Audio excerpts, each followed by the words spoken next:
Assalamualaikum warahmatullahi wabarakatuh. Selamat sore Bapak Ibu sekalian, para peserta.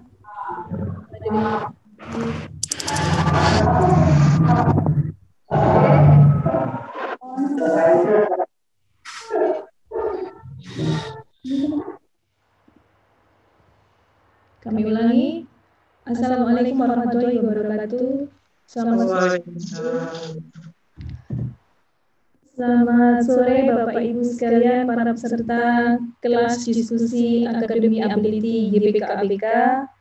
Alhamdulillahirrahmanirrahim, kali ini kita dapat bersama lagi di sini dengan tema teknik dan tahapan terapi untuk anak berkebutuhan khusus yang diselenggarakan oleh Yayasan Peduli ABK dengan narasumber kita kali ini Bapak Dr. Tri Gunadi. Bapak Ibu, perkenalkan, saya Nurholita, saya ibu dari Muhammad Azidan, umurnya baru 5 tahun. Dia didiagnosa ADHD. Bapak Ibu, sebelumnya saya mohon maaf apabila ada perkataan saya yang kurang berkenan. Baik Bapak Ibu, kita lanjut ke profil Yayasan Peduli Kasih ABK ya. Yayasan Peduli Kasih ABK didirikan oleh Dr. Sawitri pada tanggal 4 April 2012. Mempunyai visi dan misi yaitu mengantarkan ABK menjadi aktif dan berpartisipatif melalui peran serta orang tua dan masyarakat sekitar. Kegiatan kami ada di dalam shelter dan di luar shelter. Sejak COVID ini offline dan online. Yayasan Peduli Kasih ABK ada di 2 tempat, Surabaya dan Sidoarjo.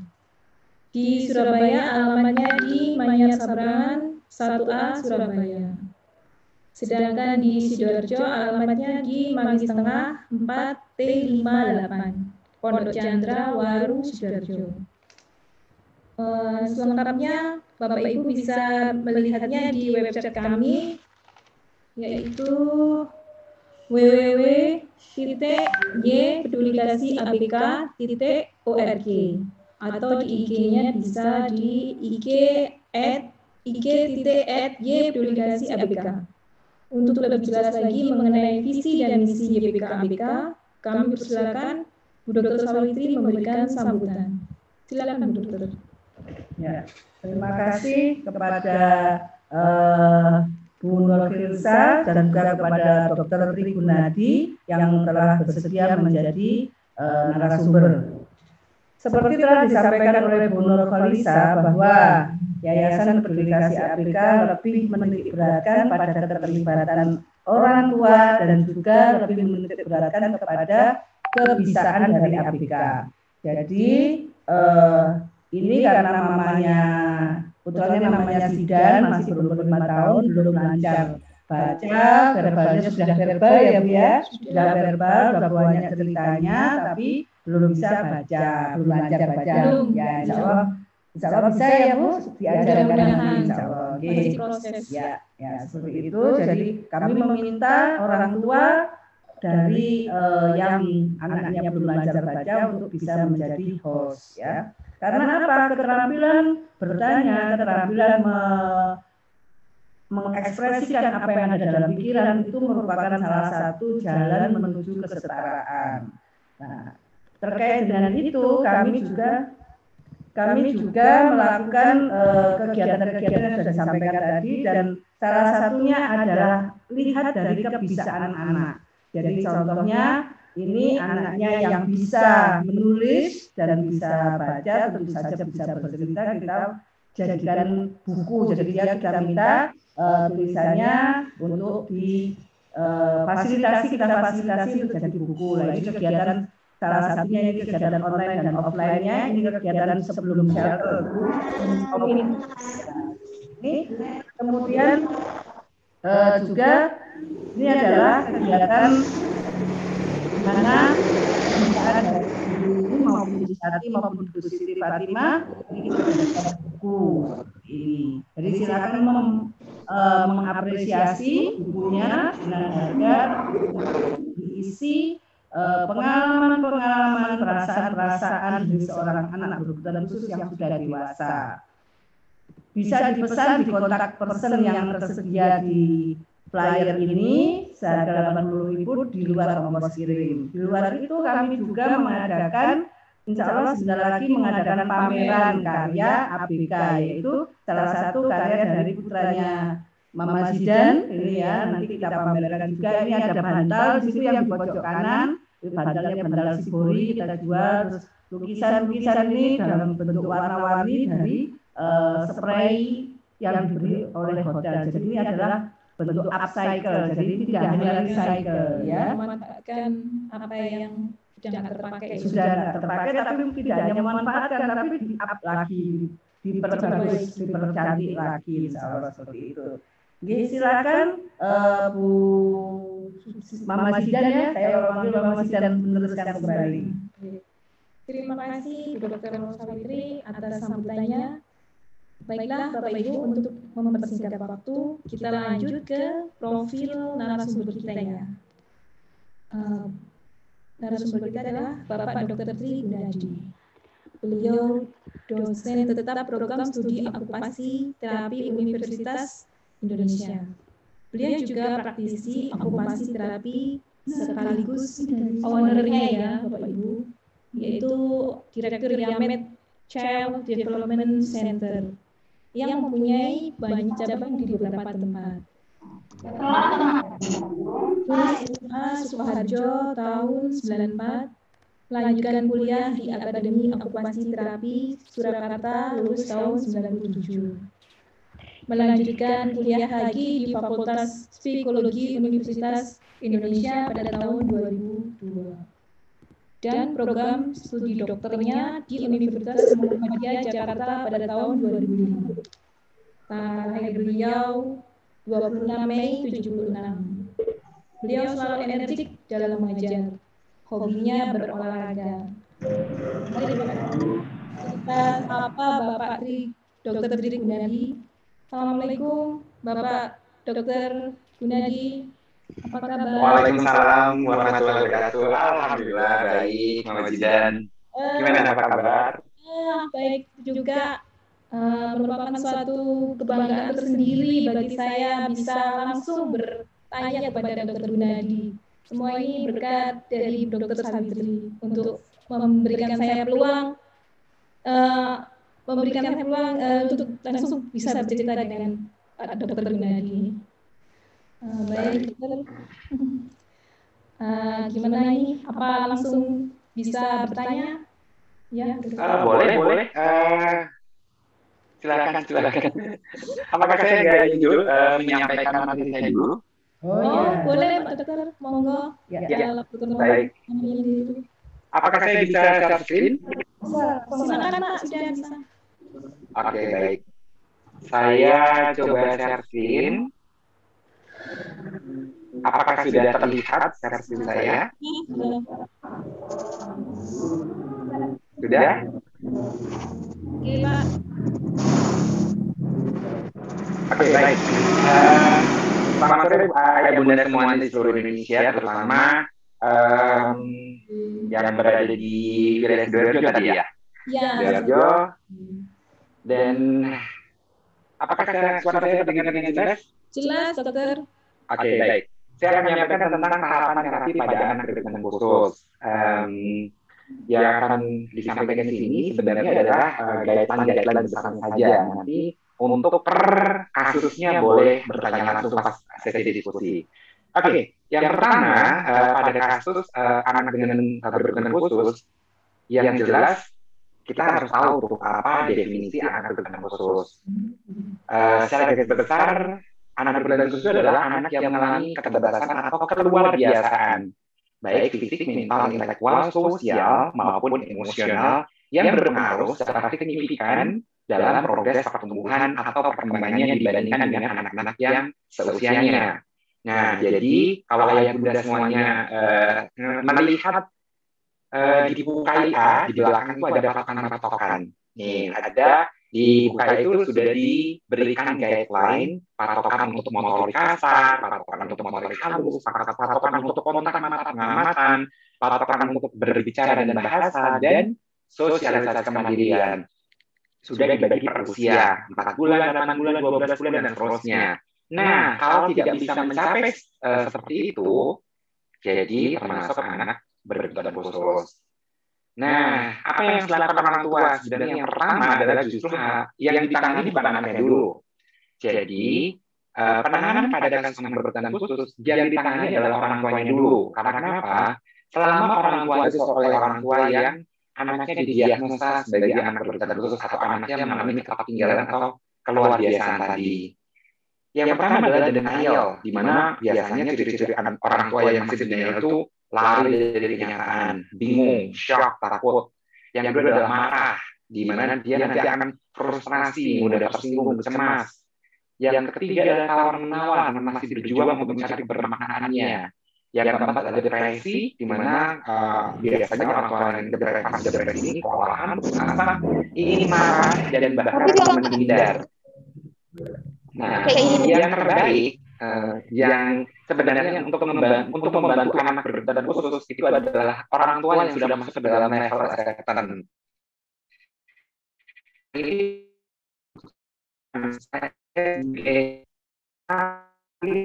orang tua yang acceptance dulu nih, karena kenapa? Selama orang tuanya belum acceptance dan mau dibantu sampai kita 24 jam sehari, 7 hari dalam seminggu, sampai minggu juga nggak bakal bisa. Karena kenapa? Orang tuanya belum bisa acceptance. Nah, level acceptance ini orang tuanya ciri-cirinya adalah sudah mau mencari tahu kemungkinan jalan keluar terbaiknya dan bahkan menyusun rencana baru dan bahkan move on dari kondisinya untuk mencapai kondisi anak yang lebih baik. Itu fase yang akan dilewati oleh orang tua. Nah, terus fase berikutnya adalah tahapan ini yang penting nih, yang orang tua harus tahu nih, tahapan yang harus dilakukan oleh orang tua yang perlu dilakukan. Yang pertama adalah memeriksakan keahlian yang tepat nih. Nah, ini yang seringkali banyak saya jumpai gitu ya. Orang tua itu sebenarnya sudah kemana-mana, tapi ternyata bukan keahlian yang tepat gitu. Jadi akhirnya penanganannya tidak optimal. Nah, ciri-ciri ahli yang tepat adalah biasanya di rumah sakit atau klinik tumbuh kembang dan mempunyai tim yang lengkap, tim penanganan tumbuh kembang, dan selalu akan melakukan observasi, asesmen, dan penegakan diagnosa. Nah, yang kedua, nantinya setelah itu membentuk tim di rumah untuk tata laksana anak dan bahkan sekolah kalau memang sudah sekolah. Jadi jangan sampai tidak pernah membentuk tim di rumah dan tim di sekolah ini, karena ini penting banget. Yang ketiga adalah mencari informasi berkenaan dengan diagnosis anak tersebut. Karena udah banyak nih cara mencari informasi. Mungkin zaman dahulu agak susah, tapi sekarang dengan Google sudah dapat. Nah, tapi hati-hati, jangan Google sembarangan, karena Google sembarangan juga akan tidak mengarah ke hal yang bermakna tadi. Biasanya dengan tim ahli, dengan arahan ahli, cari jurnal, cari hasil penelitian yang berkenaan dengan kasus tersebut, itu akan membantu pengetahuan orang tua lebih baik. Yang keempat, mengikuti komunitas, itu juga jangan lupa. Jadi ikut grup-grup orang tua, misalnya progresi, IGDR, dan seterusnya, yang banyak sekali dari komunitas-komunitas seperti Yayasan Autisme dan seterusnya, kayak gitu. Itu yang orang tua perlu lakukan. Yang kelima adalah menyusun rencana. Nah, ini nanti kita akan berikan lebih banyak nih, menyusun rencana ini. Di mana yang pertama justru melakukan perbaikan ekosistemnya itu sendiri. Jadi mengedukasi orang-orang di sekitar anak untuk berkenan dengan pola pengasuhan, penyusunan jadwal, koordinasi tim dengan antar rumah, dengan pusat terapi dan sekolah, dan menjalankannya secara konsisten. Dan bukan hanya menjalankan, jangan lupa evaluasi hasil. Biasanya per 3 bulan itu harus akan dilakukan evaluasi hasil, paling lama itu adalah 6 bulan secara rutin. Jadi, kalau terapi tanpa evaluasi, jangan pernah percaya, karena harus dilakukan evaluasi tadi. Dan setelah melakukan evaluasi, dilakukan follow up, di mana apa kurangnya, apa yang masih kurang, apa kelebihan anak, dan bagaimana membuat rencana baru untuk optimalisasi hasil terapi berikutnya. Nah, ini adalah ini yang perlu lakukan orang tua, di mana pertama adalah memperbaiki proses sendiri. Jadi justru terapi pada anak berkebutuhan khusus yang diperbaiki bukan anaknya, tapi lingkungan prosesnya terlebih dahulu. Karena ini menurut teori dari Yuri Brenner, teori ekologi, bahwa masalah pada anak itu diakibatkan karena tidak seimbangan proses itu sendiri, di mana faktor protecting factor yang kurang dan risk factor yang banyak. Nah, seharusnya keluarga melakukan protecting factor ini diperbanyak justru, dan faktor resikonya dibuang atau diminimalisasikan. Jadi justru perbaikan pertama adalah membuang risk factor, memperbaiki protecting factor tadi, dan yang paling pertama sebenarnya adalah keluarga. Nah, keluarga itu yang pertama adalah human-nya atau orang-orangnya. Jadi diperbaiki itu, ayahnya dikasih tahu cara berbicara pada anak, cara memperlakukan, cara pola asuh, ibunya dikasih tahu, kakeknya, neneknya, tetangga, semuanya harus diberitahukan. Dan non-human-nya, pola pengasuhan, aturan yang diterapkan pada anak, jadwal rutinitas pada anak, pengontrolan TV dan gadget dan seterusnya. Terutama ini, handphone, YouTube itu harus benar-benar dikontrol. Jadi, semua anggota keluarga perlu diedukasi supaya konsisten, kata kuncinya. Pola pengasuhan yang konsisten, pola rutinitas yang konsisten, karena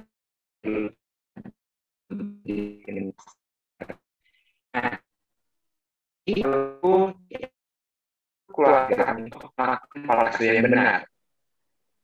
Pola asuh pada anak berkebutuhan khusus tidak ada tawar-menawar, namanya adalah autoritatif, di mana kontrol orang tua terhadap anak itu tinggi terhadap anak, dan derajat kehangatan yang tinggi pada anak.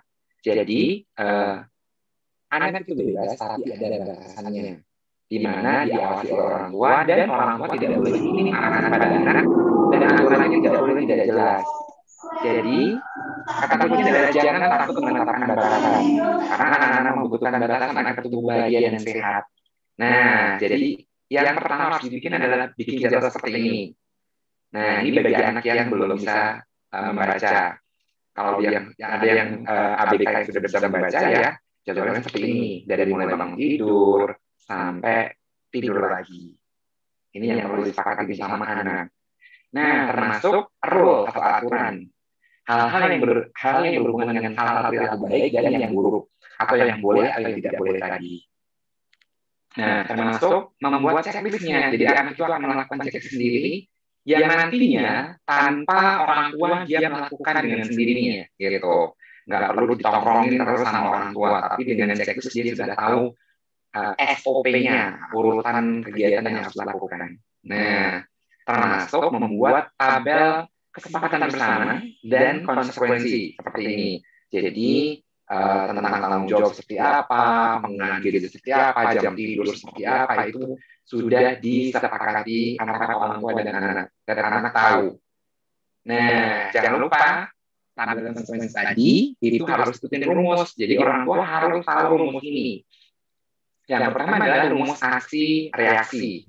Aksi anak seperti apa, reaksinya seperti apa, harus benar. Jadi rumusnya berumus jika titik maka titik. Jadi konsekuensinya harus sesuai dengan jikanya tadi. Dan konsekuensi itu harus relevan sebagai bagian integral dari pilihan anak. Contohnya seperti ini. Ini namanya adalah ABC. Antecedent behavior konsekuensi. Jadi misalnya contoh, mandi atau mandi, mau, anaknya mau atau tidak mau. Mau ya ikut, tidak mau ya tinggal gitu. Nah, itu diberikan segera setelah anak memiliki perilaku itu. jika anak tidak memilih tidak mau mandi ya nggak apa-apa juga, tapi konsekuensinya ya ditinggal gitu. Berikan konsekuensi setiap kali anak berbuat yang tidak semestinya. Nyatakan konsekuensi dengan cara yang tidak kasar atau tidak marah-marah, tapi lebih ke pernyataan. Jadi ABC ini harus dipegang terus. Dan tabel konsekuensi bisa divisualisasikan seperti contoh di layar saya. Misalnya mau ke Alfamart harus ngumpulin dulu bintang sebanyak 5 baru bisa ke Alfamart gitu. Itu yang harus dilakukan. Nah, ini juga berhubungan dengan teknik terapi tadi. Nah, teknik terapi itu sebenarnya sangat tergantung pada hasil observasi, asesmen dan diagnosis anak dari profesional atau ahli. Jadi, biasanya profesional itu melakukan observasi dan asesmen berdasarkan dari ini piramid of learning namanya. Jadi ini ada teori namanya tahapan-tahapan di mana seorang anak, terutama kayak tadi itu misalnya Mama dan anaknya itu ingin baca dengan baik gitu ya, bacanya itu lancar, memorinya bagus tentang bacaan itu dan pemahamannya bagus. Syarat-syarat di bawahnya harus terpenuhi semuanya dulu nih, gitu. Jadi kalau yang paling atas itu namanya adalah cognition intellect, terdiri dari 3 itu tuh, academic learning, activity daily living, sama perilaku. Di mana kalau menurut Barbara itu puncak tadi adalah formal learning itu, reading, writing, and mathematics. Nah, puncak tadi itu harus dipenuhi syarat-syarat di bawahnya dengan baik. Nah, jadi teknik yang akan digunakan adalah sesuai dengan masalah di bawahnya yang masih kurang. Jadi apakah masih di sensory system, apakah di postural security-nya, apakah di auditorinya, apakah di attention-nya, itu yang harus dibenahi. Nah, teknik tadi itu berhubungan langsung dengan masalah-masalah yang masih belum matang tadi. Nah, orang tua juga harus tahu tadi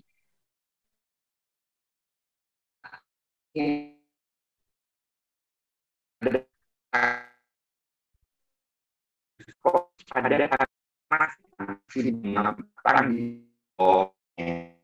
itu area ini itu ada tesnya, ada hasilnya berapa skornya, kematangannya berapa, itu yang akan dilihat apakah sudah sesuai dengan tumbuh kembang normal atau belum. Nah, ini adalah teknik bantuan yang harus diberikan oleh orang tua pada anak yang sedang melakukan tahapan tadi, terapi tadi itu. Yang pertama adalah full physical form. Contohnya misalnya sikat gigi gitu ya. Jadi kalau yang namanya full physical form itu benar-benar masih dipegangi oleh orang tuanya. Nah, nanti orang tua harus terus meningkatkan sampai ke tingkat yang nomor 7 itu, mandiri. Jadi kalau sudah full, target berikutnya adalah parsial atau sebagian. Tahap berikutnya adalah modeling. Modeling itu cuma dicontohkan di sampingnya, cara sikat gigi. Tahap berikutnya adalah gestural, cara menggosok ke kanan dan ke kirinya ke atas itu cuma dikasih gestur oleh orang tuanya. Dan tahap kelima adalah visual. Visual itu diberikan kayak gini, diberikan bantuan gambar, visual prompt namanya, atau visual support. Dan yang keenam adalah verbal saja. Jadi misalnya cuman, ayo basahin sikat giginya, ayo gosoknya ke atas bawah, kayak gitu. Itu yang harus dilakukan. Dan ini perlu dibuatkan nih visual support seperti ini. Jadi urutan makan, urutan gosok gigi, urutan ke toilet, urutan mandi, itu harus sudah dibuatkan. Nah, termasuk program teknik untuk kemandirian dasar anak. Ini sudah saya rinci, tinggal nanti dilakukan satu persatu. Gitu. Itu yang saya sampaikan dari materi saya. Silakan Mama Zidan bila ada yang mau ditanyakan atau mungkin dari ayah bunda semua yang lain bisa silakan. Monggo Bapak Ibu sekalian kalau mau bertanya bisa langsung ke Dr. Gunadi atau melalui kolom chat. Kalau tidak ada saya tanya dulu deh. Dokter, Kalau yang telat mengetahui itu bagaimana tuh? Jadi umurnya dia udah besar, anaknya sudah besar, sudah tua. Apakah sama teknik dan langkah-langkahnya itu apakah sama juga seperti yang baru yang dini gitu, usianya yang masih dini? Apa sama gitu, dokter? Ya, yang jelas langkah-langkahnya sama seperti tadi, bahwa orang tuanya harus assessment dulu tuh, gitu. Dan harus memeriksakan tuh, karena dari memeriksakan itu akan tahu kekurangan di mana. Yang berbeda adalah nanti targetnya, karena kan ingat usia golden period itu adalah 0 sampai 6 tahun, di mana setelah 6 tahun pasti sudah mulai brain sport atau jalanan saraf itu sudah mulai berkurang dan tingkat pencapaian seperti kognitif itu akan lebih sulit dibandingkan waktu di usia emas gitu. Jadi targetnya paling nanti dari segitiga piramida yang tadi itu, piramida performing tadi itu kemungkinan banyak yang akan bisa dimaksimalkan di area kemandirian, area fungsional seperti itu. Bukan di level-level academic learning dan yang paling puncak tadi itu namanya academic learning. Nah itu berbeda targetnya pada anak yang sudah terlambat dibawa ke taman terapi gitu. Untuk cara mengatasi emosinya bagaimana, dokter? Oh, biasanya gitu kan lebih susah ya. Kalau diajak gitu untuk mengatasi emosinya ini, dia dirayu apa dulu nih, biar nggak seberapa emosi gitu. Ingat, satu, orang tua dilarang merayu, itu yang jelas. Jadi ingat, haram bagi orang tua untuk merayu anak. Tidak boleh ngasih hadiah, tidak boleh memberikan reward. Jadi itu konsep yang salah sekali pada penanganan anak berkebutuhan khusus. Pada penanganan anak berkebutuhan khusus, yang haram dilakukan adalah bujuk-bujuk, itu nggak boleh. Gitu. Jadi yang boleh adalah namanya, tadi ingat ada 3 rumus tadi. Saya akan sering kembali mungkin biar memahaminya. Jadi yang akan harus dilakukan adalah, ingat rumusnya tadi adalah aksi reaksi. Rumusnya ini tadi. Rumusnya adalah jika titik-titik maka titik-titik gitu. Jadi rumusnya adalah ABC. Jadi tadi itu misalnya ayo mandi. Itu mau atau nggak mau. Ingat, untuk menuju ke mau kita boleh memberikan bantuan. Bantuan itu ada 6 tadi itu. Jadi di full visit reform, jadi kita bantuin didorong ke kamar mandi, diberikan tadi gambar-gambar tadi itu, bantuannya tadi itu. Nah, mau atau nggak mau? Kalau nggak mau juga nggak apa-apa, tapi kalau nggak mau ya tadi konsekuensinya. Jadi konsekuensinya adalah ditinggal gitu. Dan itu harus dilakukan secara konsisten. Orang tua harus melakukan secara konsisten rumus tadi itu. 3 rumus tadi, ingat aksi reaksi. Gitu. Aksi misalnya gini. Kita nyuruh kita panggil deh, aksinya manggil. Anaknya mau atau nggak mau datang gitu. Nggak usah bujuk-bujuk. Ayo dong mas, ini dong mas. Nanti kalau sini bunda kasih permen loh. Nggak usah, tidak perlu. Jadi datang atau tidak datang gitu. Jadi kalau datang, ya dikasih tadi makanan tadi. Kalau nggak datang, ya nggak dikasih gitu. Jadi berikan tadi rumus jika titik-titik maka titik-titik. Itu yang perlu. Jadi jangan pernah merayu, itu kata kuncinya. Haram merayu. Yang boleh dilakukan adalah namanya konsekuensi. Itu yang harus dilakukan. Jadi tidak boleh membujuk-bujuk. Misalnya gini, ikut bunda dong, nanti buat bunda aja Alfamart loh. Nah, itu namanya merayu, nggak boleh. Jadi terserah ikut atau nggak ikut. Gitu. Kalau ikut apa konsekuensinya, kalau nggak ikut apa konsekuensinya. Nah, orang tua harus pintar mencari konsekuensi tadi. Jadi konsekuensi itu, ingat yang positif adalah ditambahkan stimulus yang menyenangkan. Jadi misalnya diberikan tadi makanan, pujian, dan seterusnya. Dan ingat, konsekuensi itu harus relevan. Tidak boleh nggak relevan. Tidak boleh nggak berhubungan. Gitu. Itu yang penting. Ya. Nah, dan kontrol emosi itu dipengaruhi oleh banyak hal, ada 5. Yang pertama adalah apakah anak paham tentang konsekuensi tadi, gitu.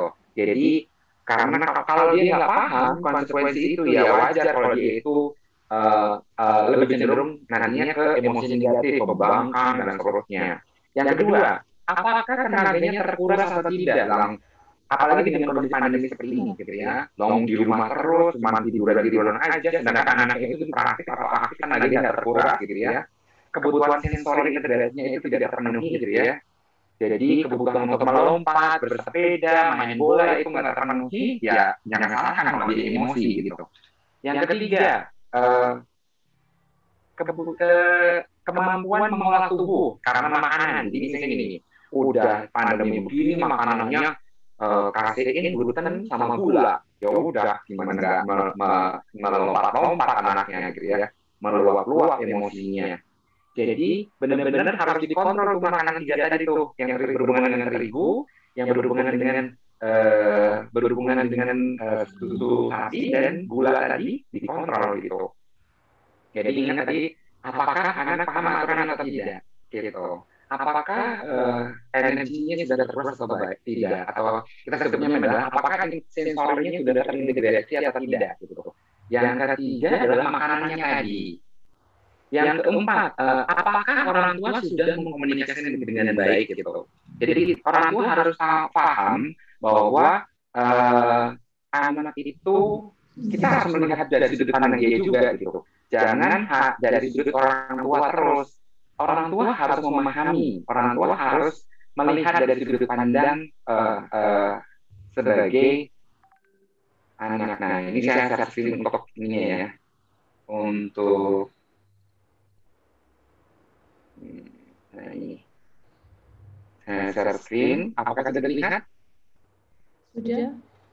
Nah, jadi ini supaya anak mendengarkan orang tua itu satu, menjadi orang tua harus menyenangkan, gitu. Yang kedua, lakukan observasi mengapa jatuh,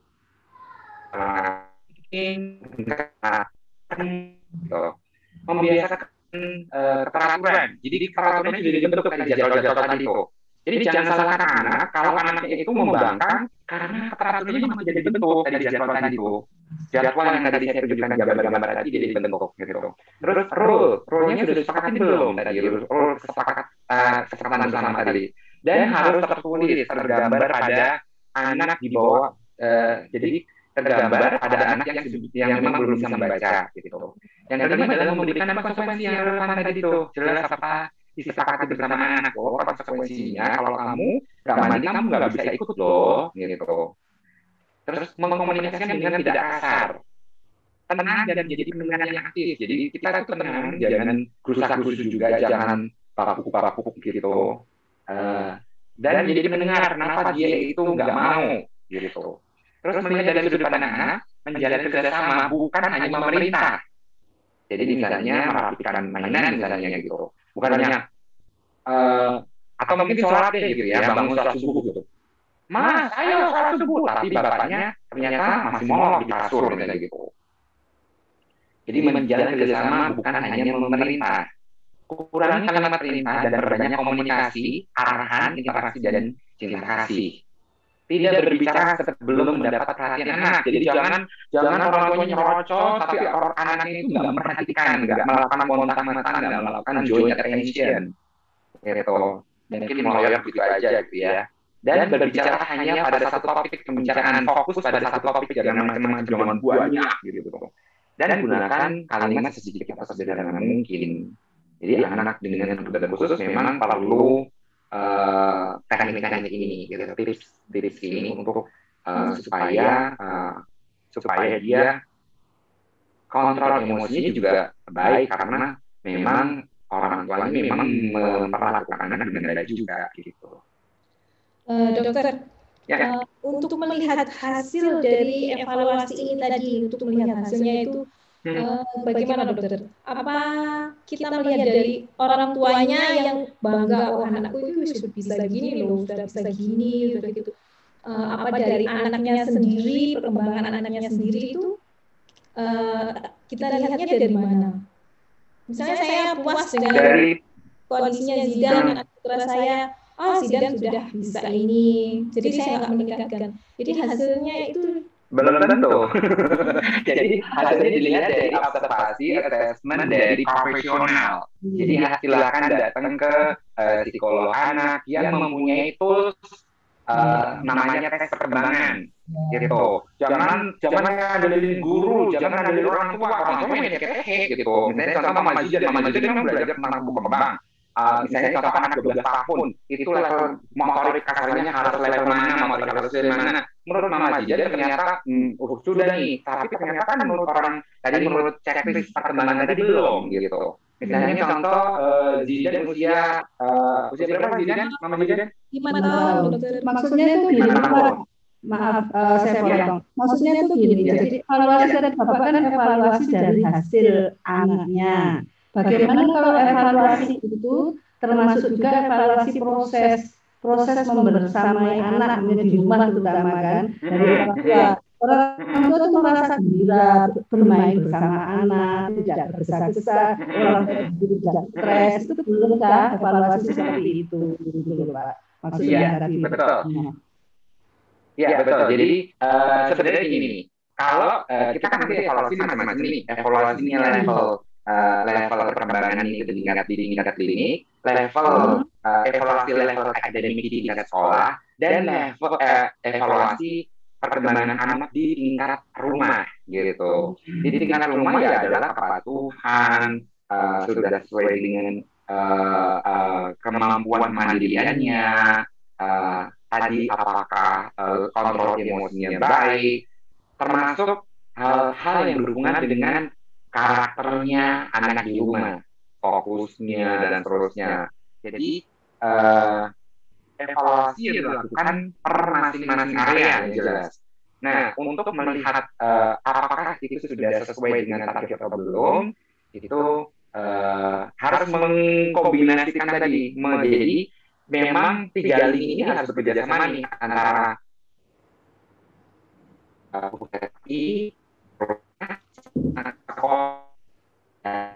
harus bersatu, bahkan paling bagus setiap 3 bulan sekali atau paling lambat 6 bulan sekali itu harus kumpul bareng gitu antara pihak pusat terapi, pihak rumah, dan perwakilan dari sekolah untuk membuat rencana baru ke depannya apa yang harus dilakukan gitu. Terima kasih dokter. Dokter ini ada yang bertanya lewat kolom chat. Saya bacakan. Bagaimana jika anak sedang tantrum, sedang marah, dokter ya? Apa kita biarkan aja dulu atau kita beri sesuatu yang membuat anak nyaman? Oke. Jadi pada anak berkebutuhan khusus berbeda pada penanganan anak tantrum anak normal gitu ya. Jadi anak normal itu tantrumnya biasanya diakibatkan karena luapan emosi, ngantuk, lapar gitu ya. Nah, pada anak berkebutuhan khusus itu kesalahan penanganan tantrum itu bisa menjadi bumerang gitu. Jadi kesalahan penanganan tantrum itu bisa menjadi belajarnya dia ke hal yang buruk malahan. Jadi hati-hati sekali penanganan tantrum pada anak berkebutuhan khusus. Karena tadi itu karena berbeda pada kasus anak berkebutuhan khusus. Nah ini yang saya akan ibaratkan gitu ya. Jadi begini, perilaku buruk itu pada anak itu diibaratkan sebagai rumput liar, gitu. Jadi rumput liar itu tidak boleh dipupuk. Jadi jangan memupuk rumput liar. Memupuk itu padinya. Jadi jangan pernah memberikan reward pada perilaku yang buruk. Termasuk tantrum itu kita konotasikan dengan hal-hal yang berhubungan dengan luapan emosi dia, gitu. Pada kasus anak berkebutuhan khusus nanti dibagi jadi high level sama low level, gitu. Pada high level itu kita sangat apresiasi nih. Kamu kenapa? Kamu lapar ya, gitu. Tapi pada anak-anak yang low level kita nggak tahu penyebabnya apa, itu harus hati-hati sekali, gitu. Nah, pada kasus-kasus penanganan tantrum anak berkebutuhan khusus, bisa jadi akan jadi pembelajaran buruk bagi dia. Jadi hati-hati, ingat, tantrum tidak boleh dipeluk. Pada anak normal itu boleh, gitu. Tapi pada anak berkebutuhan khusus, tantrum tidak boleh dipeluk, digendong, dielus, kayak gitu. Karena itu bisa jadi pembelajaran dia. Nah, yang jelas nih, jangan pernah memberikan yang namanya simpati atau social attention pada perilaku yang buruk tadi, termasuk tantrum tadi. Jadi menatap, senyuman, pelukan, didiamkan, dielus-elus, digendong, dipok-pok, itu tidak boleh. Itu bisa jadi hidden payoff atau momok-momok nyata itu. Jadi harusnya di-ignore. Ignore itu tidak pergi ya. Ignore itu hanya seolah-olah tidak melihat, tapi kita tetap harus di sampingnya. Jadi harus tetap di area anak untuk membersamai tadi. Nah, pada kasus anak berkebutuhan khusus itu ada 8 siklus cara menangani tantrum. Yang pertama, satu, jangan pernah terbaca lemah oleh anak. Jadi, don't be identified as a weak person. Hati-hati nih, terutama anak dengan ADHD nih. Kalau udah kelihatan ibunya lemah, akan diakalin terus tuh. Gitu. Jadi jangan pernah menenangkan saat anak tantrum, karena justru membuat anak mengulangi lagi hal tersebut. Yang kedua, orang tua atau yang tadi yang jagain tadi itu harus mengajarkan tentang hal baik dan buruk gitu. Jadi kita melabel gitu ya, kamu marah ya gitu. Tapi kalau minta sesuatu itu tidak dengan cara begitu. Jadi kita harus mengajarkan tentang baik dan buruknya, bahwa kamu boleh marah, tapi tidak dengan cara begitu kalau minta sesuatu gitu. Dan marah itu jadi gini, pada anak berkebutuhan khusus dia itu marahnya tidak tepat itu dalam artian kontrolnya, kesesuaiannya, dan bahkan mungkin akan over gitu mengekspresikannya. Jadi kesalahannya itu tidak diekspresikan dengan benar. Nah, ini yang akan jadi tahapan nomor 2. Tahapan yang ketiga adalah namanya ignore. Ignore itu, ingat nih, biarkan dia menangis atau teriak, tapi tetaplah bersama anak untuk menghindari hal-hal yang berbahaya. Meninggalkan dia justru akan membuat dia merasa diabaikan. Jadi, tidak boleh ditinggal. Dan bahkan, ingat tuh,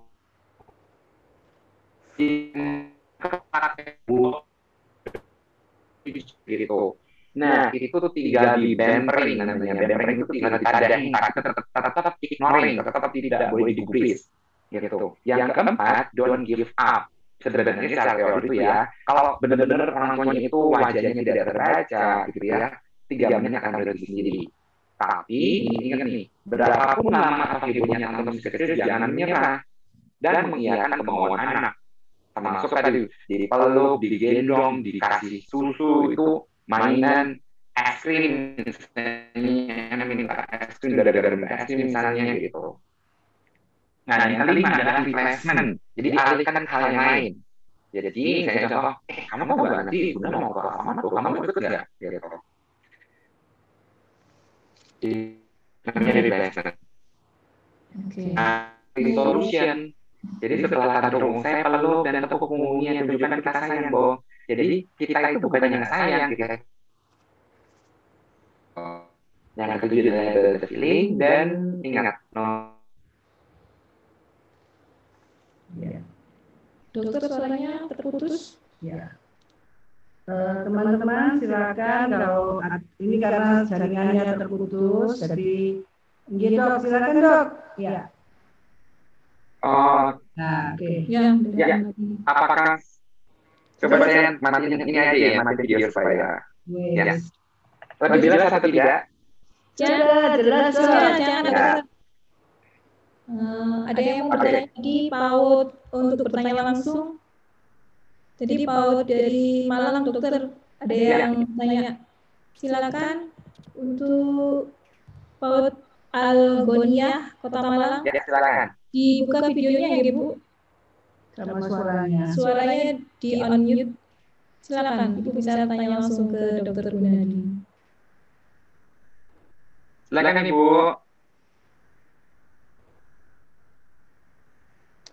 Oke, baiklah, kalau gitu saya lanjut ke pertanyaan saya aja ya, Dokter ya. Ya, mangga silakan. Untuk Bu Dr. Sawitri yang mau bertanya lagi. Oh, iya. Oh, silakan Dr. Sawitri. Ya.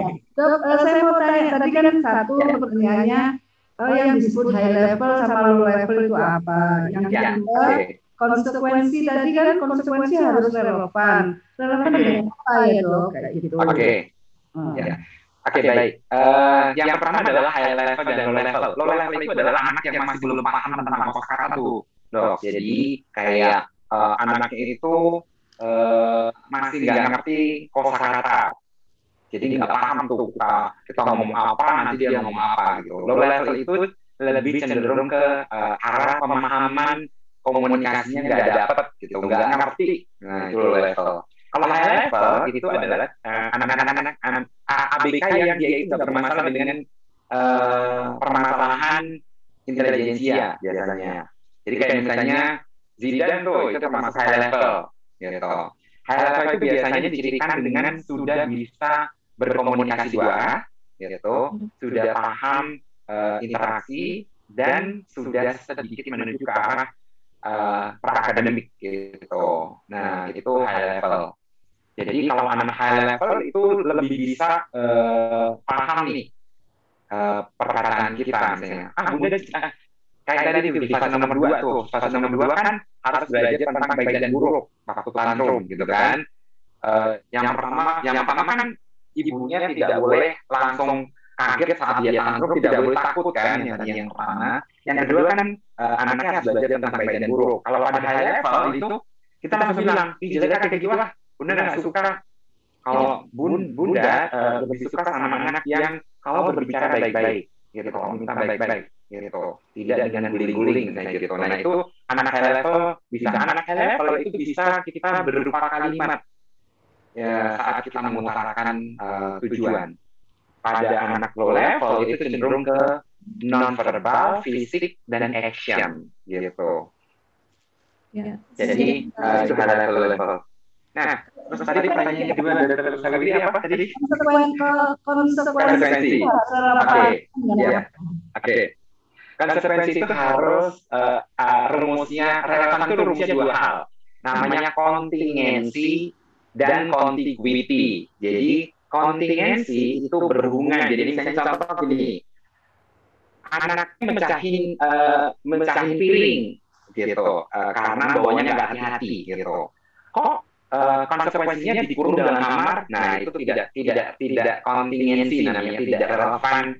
Jadi relevan itu ada dua, kontingensi dan contiguity. Kontingensi adalah berhubungan, contiguity adalah sepadan. Jadi misalnya contoh, wong cuma dapat nilai 8 di kelas, kok dikasih sepeda hadiahnya. Nah itu tidak contiguity. Jadi relevan itu harus berumus dua tadi. Kontingensi itu berhubungan, contiguity sepadan. Jadi kalau misalnya contoh kasusnya tadi anaknya marah, akhirnya banting ini sampai pecah gitu. Nah, kontingensi, jadi konsekuensi yang berhubungan adalah dia harus ambil cekrak, ambil sapu, membersihkan, ngepel. Nah, misalnya gitu, itu kontingensi, jadi berhubungan. Nah, dan contiguity kan nggak mungkin dia harus jadi ngepelnya itu satu rumah gitu.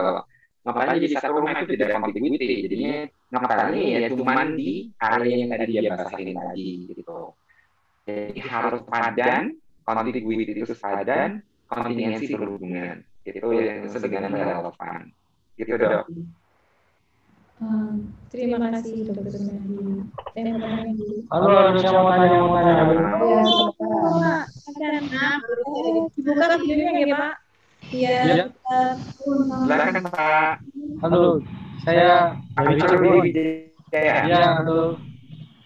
Saya dari Cirebon Pak. Pak Dokter. Mau tanya sama saya, anak saya usia belum 2 tahun. Udah ikut terapi hampir 3 bulan di tempat Yamet lah Pak Tribunal ini. Yang mau saya tanyain Pak, korelasinya diet sama hiperaktif ada nggak Pak buktinya Pak? Karena selama ini anak saya sudah menjalani diet, tapi kok masih hiperaktifnya masih makin menjadi-jadi ya. Terus yang kedua, saya udah ikut terapi putra saya ini udah 3 bulan. SI dan perilaku. Tapi kok awal-awalnya sih setelah ikut terapi itu awal-awalnya sudah agak berkurang kayak gigit-gigit barang-barang yang dia pegang, terus yang kedua berputar-putar, berkeliling-keliling, lari-lari gitu kan. Itu awalnya hilang, tapi kok setelah makin lama makin sini kok malah keulang lagi gitu ya. Itu yang mau saya tanyakan sih, Dok. Oke. Ya. Oke, baik Pak. Yang pertama, Pak, yang pertama, boleh di dulu Pak, biar enggak. Nah, oke. Yang pertama, kalau mau menjalankan diet, itu harus melakukan namanya tes food allergy. Jadi harus melakukan tes dulu nih. Jadi tidak boleh langsung dietnya kan belum ketahuan diet alerginya yang mana gitu. Jadi misalnya contoh tadi kan 3 makanan tadi hanya yang disinyalir gitu, disinyalir. Tapi setiap anak itu mempunyai yang namanya variabilitas. Nah, jadi tidak boleh misalnya gini, si dietnya si anak si A itu di copy paste untuk anak si B gitu. Jadi tidak boleh dipukul rata. Nah, setiap anak itu akan melakukan yang namanya tes IgG food allergy. Nanti Bapak waktu di laporan kan ada tuh melakukan tes IgG food allergy. Nah, itu tinggal daftar nih ke admin untuk dilakukan pengambilan darah untuk sampel IgG food allergy tadi. Nanti tes dietnya sesuai dengan si itu tadi Pak, si alerginya tadi gitu. Itu yang pertama. Yang kedua, ya kan tadi hiperaktivitas tidak single factor gitu. Jadi hiperaktivitas itu bukan faktor tunggal, bukan hanya karena makanannya aja gitu. Bisa jadi ternyata Bapak tidak memberikan yang si faktor lain tadi, misalnya SI-nya tidak dikuras, anaknya tidak diberikan jadwal di rumah, tidak diteraturkan, tidak diberikan pemahaman, kayak gitu. Nah, anak Bapak pasti kan disertai dengan yang namanya diagnosis SPD. Jadi SPD-nya diselesaikan terlebih dahulu tuh Pak. Jadi SPD-nya ingat, jadi Bapak kan kalau waktu dapat diagnosa kan bisa speed delay disertai dengan gangguan emosi perilaku, bla bla bla bla bla. Terakhirnya itu namanya SPD atau disprasia tuh. Nah, disprasianya atau SPD-nya itu harus diselesaikan terlebih dahulu. Saat SPD-nya tidak diselesaikan, itu akan menjadi bumerang. Dan ingat tuh bahwa kondisinya setiap anak semakin meningkat usia, itu hiperaktivitas akan semakin memuncak. Puncak-puncaknya hiperaktivitas itu di usia 8 tahun. Nah, ini saya sharing tadi kembali tuh. Sharing kembali. Saya share. Nih, kalau dilihat bahwa fondasinya ini tadi untuk berbicara ini language, nih yang warna hijau itu butuh pematangan dari integration anggota tubuh, kedua anggota tubuh, body and spatial awareness, motor and coordination skill gitu ya. Nah, ini yang perlu dibenahi terlebih dahulu. Sedangkan nih, tadi SPD-nya kan masih bermasalah nih, SPD-nya anak Bapak itu tadi termasuk yang namanya seeking. Nah, seeking itu yang ini nih, maunya melompat di trampolin, berputar di ayunan, itu kayak gitu-gitu. Nah, itu namanya seeking. Nah, seeking-nya ini setiap usia semakin bertambah, semakin kebutuhannya harus meningkat. Jadi kayak makanan. Karena sensori itu adalah makanan untuk otak kita. Jadi, semakin meningkatnya usia, semakin kebutuhan bergeraknya semakin meningkat. Semakin pandemi seperti ini, kebutuhannya berkurang. Itu nanti makin akan menjadi bumerang kembali itu. Jadi, kalau bisa benar-benar dipenuhi kebutuhan sensorinya, gitu Pak. Jadi, jangan hanya, apalagi kalau terapi kan paling cuma mentok-mentok 3 kali seminggu Pak. Gitu. Itu pun kalau SI cuma sekali seminggu, sedangkan SI harus mendapatkan di setiap hari.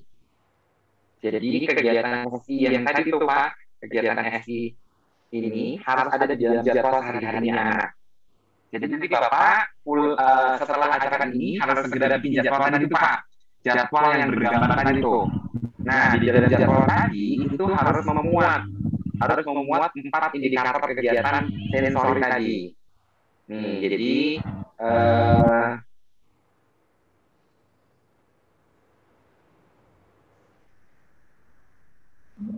jadi buat jadwal, jadi ingat, bila kekurangan 4 jenis kegiatan ini, tenaga anak akan berlebih atau sensorinya tidak terintegrasi. Jadi, ini harus dibikin. Jam berapa Bapak akan membersamai anak untuk melakukan kegiatan melompat, meloncat, menggantung, jalan gerobak, kayak gitu. Bapak harus membersamai anak jam berapa untuk anak mewarnai hal yang melibatkan motorik halus. Motorik oral, Bapak harus membersamai jam berapa sama anak, gitu. Untuk pelatihan meniup itu bisa saja niup lilin, niup bubble, niup balon, dan seterusnya. Dan kapan verbal kognitif. Jadi ini kegiatan-kegiatan ini harus dilakukan untuk supaya tadi sensornya terintegrasi. Nih, jadi sepeda, ini contoh-contohnya. Jadi ini yang harus dilakukan. Kalau nggak dilakukan ya jangan salahkan anak, dia kebutuhan untuk bergerak tinggi, hipernya nambah, kayak gitu. Nah ini terutama ini verbal kognitif, harus dibacain buku, kayak gitu. Harus diajak nyanyi, satu, aku sayang ibu, dan seterusnya. Gitu. Jadi menerima suara di telinganya dia, gitu, sampai ke otak. Nanti dia akan berbentuk ke depannya nanti akan berbentuk refleks tuh. Satu, gitu. Nah itu yang harus dilakukan, gitu Pak. Oke, Pak Rudi Wijaya. Andre mau Andre. Ya, makasih Dok. Ya, sama-sama Pak. Ya, Andre mau tanya Pak. Halo, Mas Andre, silakan. Pak, ini malam Pak. Ya, umurnya 46 tahun dengan disabilitas intelektual perempuan. Ya. Nah, jadi bagaimana cara mengatasinya? Apalagi kurang nangkep juga kan? Bagaimana? Iya. Ya, jadi seperti tadi yang ada di makalah, bila anaknya itu, kita sebut lagi bukan anak lagi ya, gitu ya, individu berkebutuhan khususnya itu sudah lewat masa emas, yang harus dilakukan adalah mengembangkan kemandirian. Jadi mengembangkan kemandiriannya aja. Itu pun tergantung dari IQ yang dipunyai juga. Jadi kalau individu dengan disabilitas intelektual yang akan harus kita berikan bantuan cukup banyak. Jadi bantuan yang akan kita berikan lebih ke kemandirian tadi. Jadi nanti fokusnya bukan di kognitifnya, bukan di. Pak, maaf, sudah bisa semua sendiri, masak juga sudah Pak. Iya, nah kembangkan itu untuk life skill Bu. Jadi life skillnya dia kan itu masak, emang sudah bisa merencanain masaknya apa, gitu. Jadi dikembangkan lagi jenis masakannya apa. Bagaimana cara berbelanja, nilai-nilai tukar uangnya seperti apa, gitu. Jadi lebih ke ini, saya akan sharing kembali yang tadi. Jadi lebih ke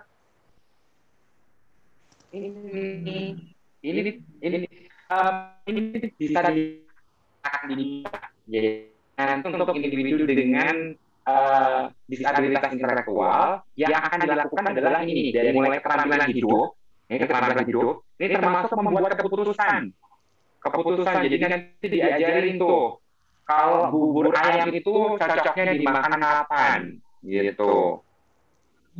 Menjaga kebersihan, menjaga kesehatan, mengatur waktu, gitu. Mengatur waktu, menyiapkan makan sendiri, mengatur uang. Nih, mengatur uang yang dimiliki. Jadi kalau punya uang 50.000, misalnya jajan ke warteg misalnya gitu, jajan ke warteg ya habisnya 20.000 misalnya gitu. Kapan harus nabung dan seterusnya kayak gitu. Ini yang keterampilan hidup yang penting sekali pada individu dengan disabilitas intelektual. Keterampilan hidup termasuk tadi itu termasuk keterampilan perilaku adaptif, membersihkan mengatur ruangan, keterampilan berproduksi. Ini juga penting nih karena nggak mungkin dia mengandalkan uang dari orang tuanya terus kan gitu. Bagaimana menjual kue itu bisa jadi produksinya dia. Bagaimana mempunyai bisnis kecil-kecilan misalnya cuci kendaraan motor atau mobil gitu. Hal yang seperti itu yang harus dibekali pada individu dengan disabilitas intelektual. Itu Bu yang nantinya harus jadi target ke depan. Oke. Ya. Baik dokter, ini waktunya sudah. Tapi boleh ya dokter diteruskan lagi? Ada yang mau tanya lagi dokter? Iya boleh, mangga. Boleh mangga. Ini ada yang bertanya dari F. Rion, gak ada namanya. Dokter ada bertanya. Oh, ada yang mau bertanya. Ini dulu yang bacaan itu. Dokter, anak saya ASD usia 3 tahun. Alhamdulillah sudah ada perubahan ke arah perbaikan. Selama di terapi seperti patuh dan bisa mengerjakan instruksi. Jika disuruh ataupun inisiatif sendiri, verbal sudah banyak, artikulasi sudah ada progres. Secara perlahan masalahnya dok, kalau tidak dikasih kegiatan tangannya masih suka flapping dan steaming, kadang tertawa sendiri. Tapi kalau di bedong sudah bisa bilang tolong. Bukain mah, kalau dikasih perintah bisa lupa.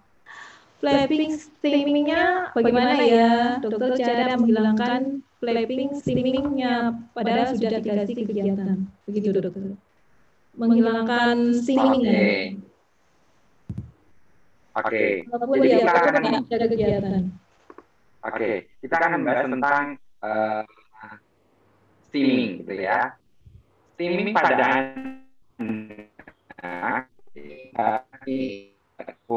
steaming salah satu steaming behavior atau yang disebut sebagai namanya perilaku yang memang dibutuhkan oleh anak. Disengaja dilakukan oleh anak, dibutuhkan sebagai rangsangan di inderanya dia. Jadi, steaming salah satu tanda bahwa sensornya masih haus, sensornya masih lapar. Nah, steaming ini nanti bentuknya macam-macam tuh, gitu. Dari mulai hand clapping, head rocking, menjadikan jari, ngetok-ngetok meja dan seterusnya, gitu. Dan steaming itu ada pula yang nih bentuknya itu lateral vision, finger flicking, gini-gini. Ini steaming. Nah, ini tanda kebutuhannya dia masih belum terpenuhi kebutuhan sensornya, gitu. Nah, ada pula yang steamingnya itu membahayakan. Membahayakan itu seperti membentuk kepala berulang, meninju, menggigit, menggosok, menggaruk kulit sampai berdarah, mencungkil koran, kayak gitu. Nah, bagaimana? Yang pertama adalah tadi dietnya diteskan kembali. Jadi IgG tadinya harus diteskan. Yang kedua adalah mengganti perilaku tadi dengan perilaku yang fungsional. Jadi kebutuhannya untuk tangan tadi masih kurang, Bu. Jadi diberikan aktivitas pengganti yang lebih banyak lagi. Jadi seperti mengajikan baju, menali sepatu, dribble bola, ngedrum, mewarnai, menulis, kayak gitu itu masih kurang, Bu. Kebutuhan untuk tangannya dia. Nah, terutama yang fungsional ya, itu yang harus diatur. Jadi nanti Ibu harus memberikan stimulus yang lebih banyak lagi untuk tangan. Dan yang jelas adalah ajarkan dia pemahaman, gitu. Dan ingat, waktu luang digunakan untuk beraktivitas yang fungsional. Itu yang harus dilakukan, Bu. Gitu. Cukup jawab, Bu? Oke, cukup ya. Tadi ada yang mau bertanya? Terima Terima kasih. Monggo Bu. Saya sedikit aja. Saya sangat tertarik ya, dari Kota Malang. Dokter, Ya, silakan Bu. ya, terima kasih.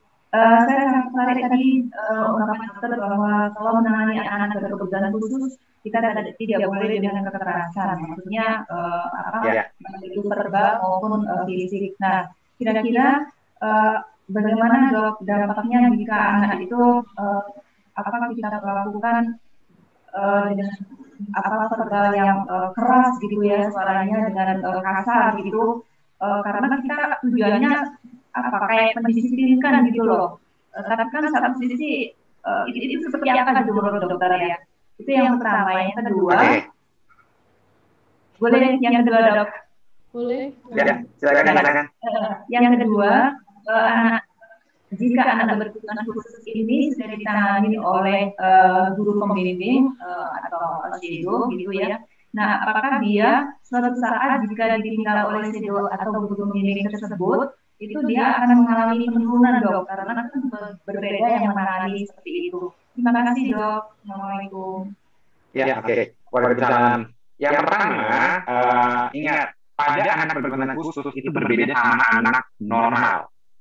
Anak normal itu lebih karangannya pengaruhnya lebih banyak tuh. Jadi kalau pada anak normal itu lebih karena ke emosinya, rendah diri lah dan seterusnya. Tapi pada anak berkebutuhan khusus yang pertama kali akan berdampak saat diperlakukan kasar adalah namanya imitating behavior atau peniruan atau modeling.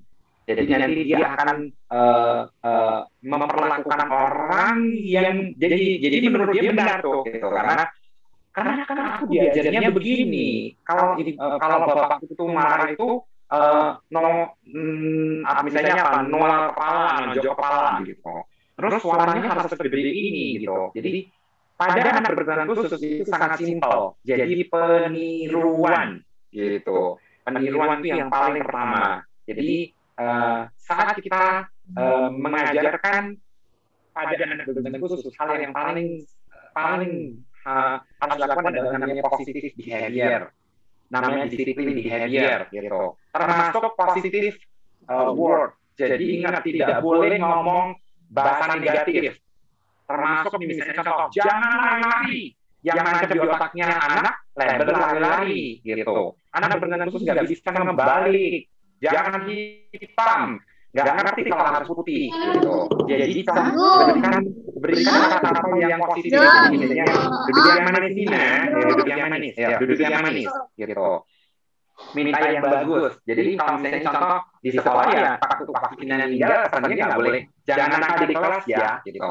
Tapi kan kamu nanti yang pinter ya, nurut sama bu guru ya. Nah, jadi nurut sama bu guru itu kata-kata positif, bukan jangan nakal. Nah, yang nancap di otak nakal gitu. Jadi alam bawah sadarnya anak berkebutuhan khusus itu lebih sensitif. Jadi yang peniruan tadi yang akan lebih dilakukan oleh anak berkebutuhan khusus. Itu yang pertama. Jadi kenapa kita harus memberikan dalam pernyataan tadi, gitu, konsekuensinya. Jadi kalau kamu ikut, nanti kamu kalau kamu mandi, kamu ikut loh. Kalau kamu tidak mandi, nanti ibu tinggal. Gitu. Coba, ayo, kamu mau mandi atau nggak mandi? Bunda itu sampai 3 nih, gitu. Hitung aja Bu. 1, 2, 3. Nggak mandi ya. Jadi kalau kamu nggak mandi berarti Bunda tinggal ya. Gitu. Jadi pernyataan, bukan kamu mandi nggak. Nah kayak gitu. Jadi berbeda. Gitu. Jadi itu yang akan ditiru oleh si anak berkebutuhan khusus. Yang kedua tadi, Ibu bertanya tentang apa? Saya bertanya tentang pendamping dok. Oke, ya. Jadi Bu, nggak usah anak berkebutuhan khusus, anak normal aja juga sama Bu, gitu. Jadi pergantian itu akan membutuhkan yang namanya adaptasi, gitu. Nah, untuk meminimalisasikan kemampuan anak itu beradaptasi adalah justru meningkatkan level-level kemampuan yang tangga-tangga tadi itu, gitu. Jadi yang ibu harus istilahnya gini Bu, ibu harus sedia payung sebelum hujan, gitu. Kan ibu nggak bisa ngandelin dong, misalnya gini. Kalau namanya saya jadi teacher itu dia pindah ikut suaminya, mau kita nggak bolehin gitu kan. Nah, yang harus kita siapkan adalah kemampuan anak kita dalam beradaptasi. Beradaptasi dengan orang baru, dengan tempat baru, dengan waktu yang baru, gitu loh. Dengan pergantian guru yang lain, kayak gitu. Nah, jadi antisipasilah ke tadi kendala-kendala tadi tuh. Jadi memang pasti akan berdampak tuh turunnya kemampuan dan seterusnya. Tapi usahakan itu diantisipasi. Itu mengapa menyebabkan gini Bu. Kalau kita punya anak berkebutuhan khusus, terapis anak kita itu harus minimal 3 orang berbeda. Jangan cuma 1 gitu. Tujuannya untuk apa? Untuk supaya anak bisa beradaptasi dengan orang yang berbeda. Dan kalau bisa nih Bu, ada yang cowok, ada yang cewek, misalnya gitu. Ada yang guru laki-laki, ada yang guru yang perempuan, ada terapis yang laki-laki, ada terapis yang perempuan gitu. Karena tonnya, nadanya, cara berbicara perempuan sama laki-laki itu berbeda. Jadi ini yang menyebabkan anak kita tidak boleh tetap tertinggal di zona nyaman, gitu. Anak yang dia itu nggak bisa beradaptasi adalah anak yang dibiarkan oleh orang tuanya terlalu lama di zona nyaman. Jadi ingat, justru kita sebagai orang tua itu akan menarik anak kita ke zona tidak nyaman, Bu. Gitu. Jadi buat mereka itu bisa beradaptasi dengan ketidaknyamanan, gitu. Jadi misalnya contoh nih hal yang sederhana nih, bisa tidur di kasur, bisa tidur di tikar, gitu. Bisa naik mobil yang dengan AC, bisa naik angkot yang panas tanpa AC, misalnya gitu. Jadi hal-hal yang simpel itu yang akan membantu ibu nanti akan tidak kewalahan saat serinya pindah. Gitu, Bu. Semangat, Bu. Ya Dok, jadi tidur pendamping untuk laki-laki itu langka Dok, hampir tidak ada. Ya, memang. Jadi kenapa itu yang dilakukan oleh kami, komunitas sekolah. Jadi kebetulan saya juga punya sekolah namanya Medco, gitu ya. Setiap bulan Mei kita ngadain pelatihan jadi teacher bersertifikat level dasar, Bu. Level dasar itu dilakukan selama 2 hari full, gitu ya, dari pagi sampai sore, dari pagi sampai sore. Kita biasanya itu buka lowongan dan bahkan kita teman-teman laki-laki untuk persiapan bulan Juni ramadan baru untuk jadi shadow teacher, gitu. Jadi kita antisipasi supaya, jadi gini Bu, jangan mengandalkan orang. Jadi kita sebagai orang tua yang punya anak berkebutuhan khusus, kita harus survive gitu, bagaimanapun caranya. Dan bahkan tadi itu setiap bulan Mei kita mengadakan pelatihan. Kebetulan tahun kemarin kita ngadainnya online karena memang pelatihannya itu tidak bisa offline, dan kemungkinan Mei nanti juga akan online kembali gitu. Nanti ibu siapin aja. Jadi itu biasanya kita buka lowongan banyak yang melamar kok Bu gitu. Ternyata banyak yang laki-laki tapi tertarik untuk bidang pendidikan gitu. Jangan khawatir. Gitu, Bu. Oke, saya kembali ke satu lagi boleh Dok? Boleh mangga. Baik, saya izin ya bertanya. Baik, Ya, Dok, terima kasih, materinya sangat menarik Dok buat kami yang berdiri di Palu ini. Nah, terkendala dengan sekarang kan pandemi nih Dok. Di tempat kami ini. Nah, yang materi yang dokter sampaikan tadi, apakah berlaku untuk semua jenis ABK gitu? Ya, karena itu yang pertama.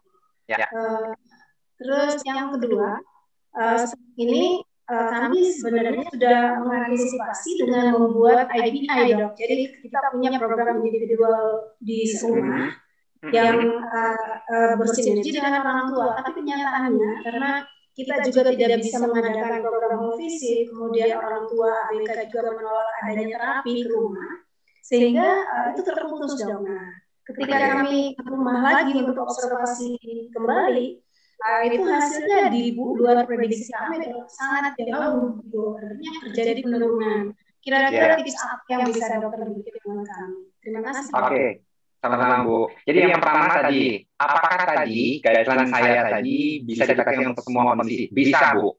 dan bahkan ibu bisa pakai buat anak normal, gitu. Karena tadi berupa guideline besar. Tapi untuk yang tadi itu ada note di mana observasi, assessment, diagnosis itu tidak, karena itu sesuai dengan kondisinya. Dan jadi gini Bu, IEP, Individual Educational Program atau PPI yang dibuat itu harus sesuai dengan kondisi masing-masing anak. Jadi sebenarnya setiap anak itu mempunyai kematangan yang berbeda-beda nih Bu. Misalnya contoh nih Bu, tadi kan ada tangga nih, saya akan sharing tadi ya tangga-tangga tadi. Jadi misalnya tangga-tangga tadi itu setiap anak ternyata berbeda gitu ya. Setiap anak kan berbeda. Nah, IP-nya itu tidak boleh sama karena sesuai dengan si anak A ternyata motorik halusnya yang jelek gitu. Si anak B ternyata motorik kasarnya yang jelek karena dia itu hiperaktif, nggak bisa kontrol perilaku, duduk nggak bisa gitu. Nah, jadi PR-nya pun juga berbeda. Nah, ini saya akan sharingkan materi. Nah, jadi ini yang akan diteskan pada anak nih Bu. Apakah setiap tangga ini kematangannya sudah mencukupi sesuai dengan tipikal atau anak reguler atau anak normal enggak gitu. Nah, si anak misalnya contoh si anak B ternyata dia gara-gara orang tuanya itu pakai bahasa bilingual jadi bicaranya yang bermasalah gitu. Jadi IP-nya sesuai dengan si tadi itu tangga-tangga tadi gitu. Makanya sebenarnya ini kalau yang guideline jadi gini Bu, pihak sekolah itu harus membuat checklist-nya gitu tuh. Checklist beserta bukti. Jadi misalnya contoh tadi itu Bu, misalnya kan habis ini kan ibu harus mewajibkan setiap peserta didik orang tuanya harus membuat jadwal buat anak kayak tadi itu, misalnya bangun tidur, mandi, sarapan tadi itu. Nah, itu difotoin Bu, jangan sampai nggak difoto. Kalau nggak difoto, ibu ibu juga nggak tahu gitu. Udah Bu, sudah saya buatkan jadwal gitu. Manajer kalau nggak dilakuin gitu. Nah, termasuk misalnya contoh dia kan harus melakukan misalnya skipping 10 kali nih gitu, lompat tali 10 kali. Nah, videonya dikirim gitu. Jadi model online begini memang harus beserta bukti-buktinya. Itu yang harus dilakukan. Dan tadi PR-nya misalnya anak ini harus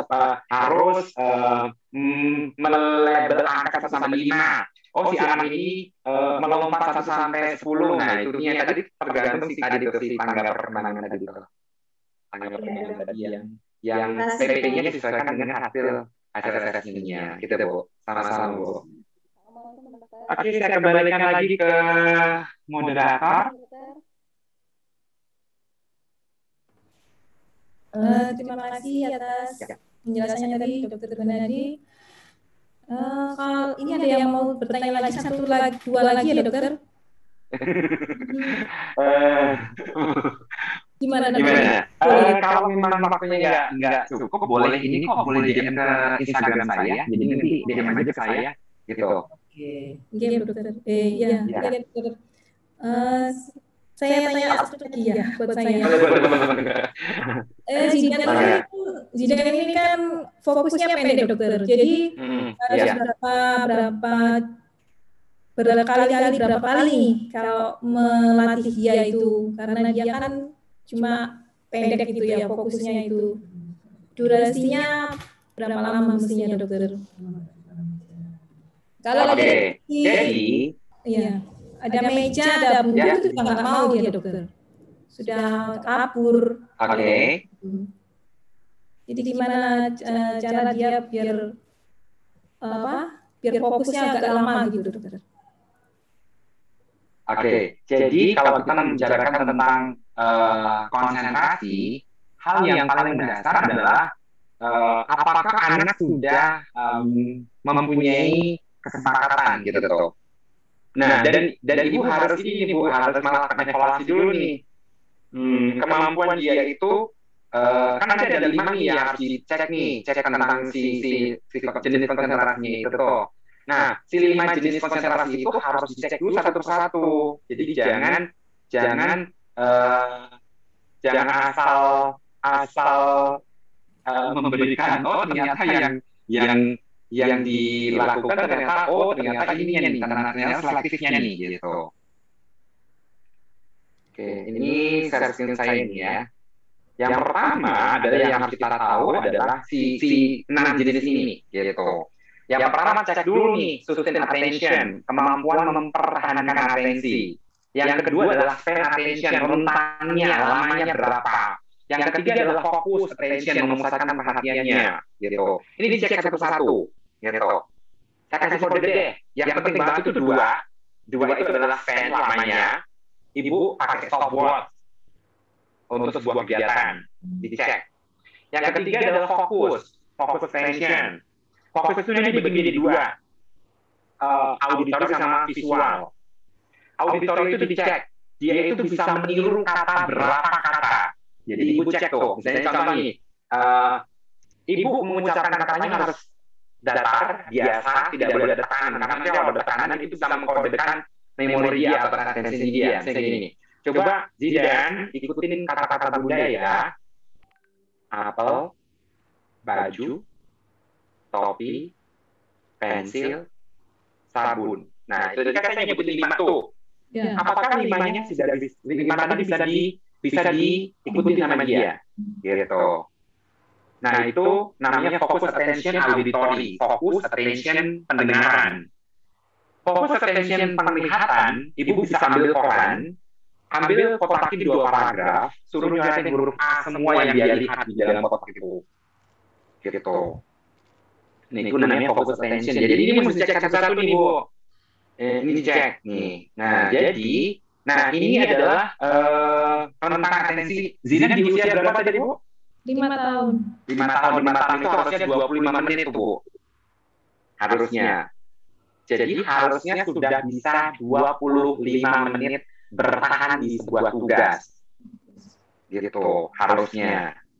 Itu tadi namanya rentang atensi atau attention span. Jadi tadi kan macam-macam nih. Tapi yang ibu mesti cek adalah tadi itu attention span sama fokus attention. Yang lain itu agak susah mengeceknya karena itu dilakukan oleh ahli. Gitu. Nah, ini normalnya 25 menit. Normalnya Zidan adalah. Nah, apa yang harus ibu lakukan ini? Jadi yang pertama adalah jadwalnya jelas hari nah ini sudah buat jadwal tadi belum? Belum, dokter. Halo, Mama Zidan. Belum. Jadi kalau belum, nomor 1 sampai nomor 10 ini dilakukan. Jadi nomor 1 itu adalah memperbaiki self regulatednya dulu, memperbaiki self regulasi dirinya si Zidannya dulu nih. Jadwalnya harus jelas tadi dipampang, gitu. Kesadaran tugasnya juga tanggung jawabnya harus ditekankan. Terus konsekuensi yang tepat tadi harus diterapkan. Platform yang sama tentang belajar. Jadi ibu harus jelasin bahwa kalau yang belajar adalah kamu di meja ini dan ingat ruangannya harus khusus. Jadi ruangannya tidak boleh berseliweran orang dan seterusnya gitu. Kematangan perkembangan harus sesuai dengan usia, mempunyai gaya belajar yang jelas. Jadi ibu harus memberikan gaya belajar yang konsisten nih. Jadi ibu bisa konsultasi sama psikolog untuk gaya belajar anak saya apa ya? Apakah visual kah, apakah kinestetika, apakah auditori kah, kayak gitu. Terus memasukkan informasi melalui multi indera. Jadi nanti ibu waktu pembelajaran dia itu dia diminta untuk bikin mind map-nya, gitu ya, gambarnya, direkam di handphone, nantinya didengerin di pakai headset, kayak gitu. Itu yang nanti harus dilakukan. Dan termasuk jangan lupa kalau misalnya ini bermasalah dengan akademik dan konsentrasi tadi, okupasi terapi, ranking dan remedial itu perlu. Itu yang nanti harus dilakukan. Jadi itu, Bu. Oke, cukup jelas, Bu? Ya, jelas, dokter. Terima kasih banyak atas penjelasannya hari ini. Senang sekali. Sama-sama. Semoga bisa diterapkan ya di rumah benar-benar ya, dokter. Iya. Siap. Dokter, saya jangan undur diri dulu. Saya mau menyampaikan ada info selanjutnya untuk Bapak Ibu para peserta lainnya pada hari Jumat tanggal 26 Februari. Mari kita saksikan pemaparan pengalaman Mas Reza yang mendapat beasiswa di Australia. Mas Reza ini penyandang CP, disabilitas CP. Ada hari Sabtu lagi, ada webinar lagi dengan Dr. Gigi Yulia Maria Fantil dan Dr. Arif Prabowo menceritakan penanganan ABK di Belanda. Hari Minggu tanggal 28 Februari, Bu Lulu Kartini tentang PAUD di Inggris. Pola PAUD di Inggris. Itu umum ya dokter, bukan ABK. Pastikan Bapak Ibu mengikutinya ya. Untuk keterangannya nanti kita share di grup-grup. Baik, dokter. Oh ya Bapak Ibu, kita akhiri persamaan ini.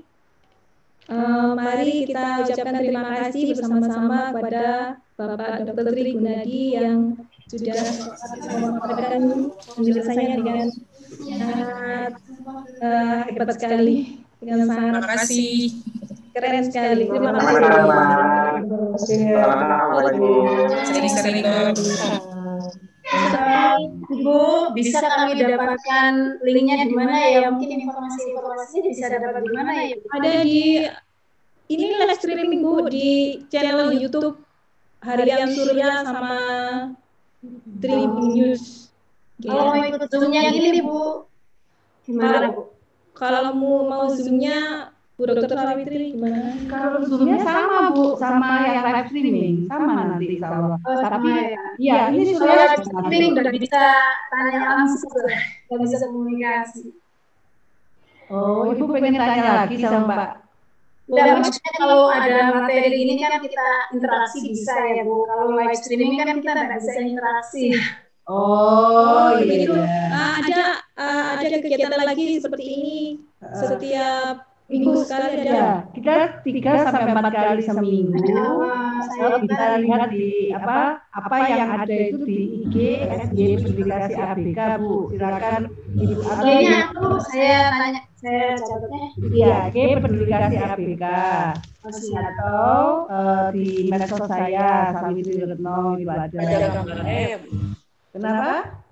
Gak ada gambarannya. Gambarannya Gak ada ya? Ada waktu ada tampilnya juga kok, ada playernya juga, semua ada. Ya, macam playernya gitu. Ya, ada nanti di IG-nya. Bu, maaf Bu, IG-nya bisa ditulis di room chat ini biar saya Baik, sebelumnya kita akhiri persamaan ini. Dr. Gunadi, ada pesan-pesan kah untuk kami orang tua? Gimana nih, ada pesan-pesannya dokter untuk orang tua? Ya baik, yang jelas penanganan berkebutuhan khusus sangat butuh sinergi dari pihak rumah, pusat terapi dan sekolah. Keterpaduan itu yang sangat dibutuhkan. Dan ingat, tidak bisa saling menghilangkan. Jadi misalnya mengabaikan yang pihak sekolah, mengabaikan yang pihak rumah, ataupun mengabaikan yang pihak pusat terapi. Jadi harus bersinergi bersama. Keterpaduan sinergi tadi yang akan menghasilkan hasil yang baik pada anak kita. Itu saja. Terima kasih. Ya, terima kasih. Semangat terus. Lagi, semoga sehat selalu. Mudah-mudahan di lain waktu kita bisa lagi. Amin. Oh, Bapak Ibu, ayo kita. Baik, terima kasih Bang. Kita ucapkan terima kasih kepada Terima kasih Dok. Terima kasih. Pak Dokter. Terima kasih Pak Tri.